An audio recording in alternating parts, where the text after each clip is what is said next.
So, and I think I'm in my 9th year, and I think we've made some really great accomplishments over that period of time, and really in spite of a global recession and everything else that's going on. The unemployment here in Western Illinois is some of the lowest in the state, and we've been able to create jobs. Some of the things that we've accomplished since I've been here. The Department of Human Services opened up the Rushville Prison, created 200 jobs in the Rushville area. Pella Windows, a manufacturing plant, recently opened up also 400 jobs in the Macomb area. Passed the capital bill, infrastructure jobs bill. I'm actually able today to travel through these.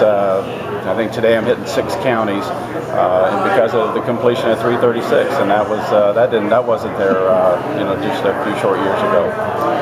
Anything that you think that this area needs to work on that you'll be working on? Absolutely. Absolutely. Of course, there's a lot of work to do. We're still whatever we can do to help create jobs in the area. I mean, that's key, and that's very important as well.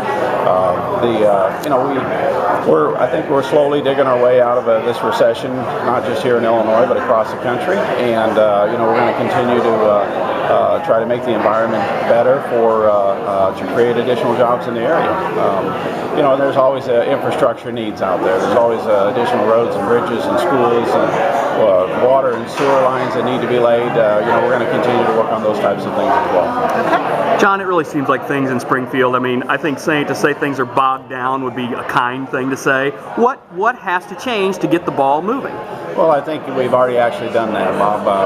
We've turned the corner. I think this year with the passage of a bipartisan budget here in the state of Illinois, that's something that hasn't happened in a decade, really. So we came together, Democrat and Republican, and said, okay, here's where we are. Here's where we know we need to dig ourselves out of this financial hole that we're in. Let's see what we can do to do that. So we passed a budget, bipartisan support, and I think that we've started to lay the groundwork to get ourselves out of the situation that we're in.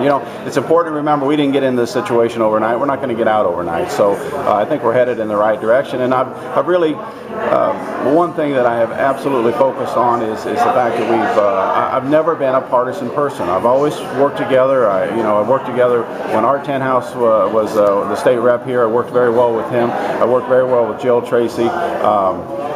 Rich Myers, before his untimely passing, and then Noreen Hammond. I think that the way to get things accomplished and the way to move ahead is to bring people together, not try to divide them and push them apart. So, just sit down, try to work out our problems, and come up with some solutions.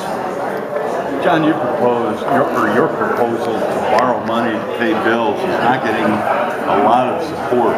Are you going to be able to push that? Are you going to drop it? I think that the AP did a series of articles last week talking about the backlog of unpaid bills, and I think that really has drawn a lot of attention to the issue. I think I sense certainly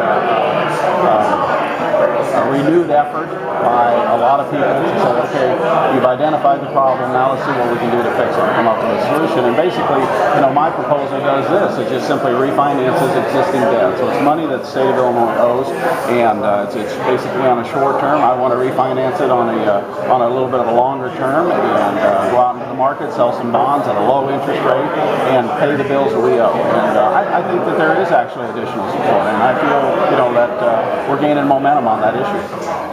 When do you think that might come up for any kind of a vote? Well, I think we're going to take a look at it next week. We're back in veto session next week, and I think that there's, I'm reaching out to my colleagues right now on both sides of the aisle because they've asked a lot of questions. They want to know, some specifics of the plan.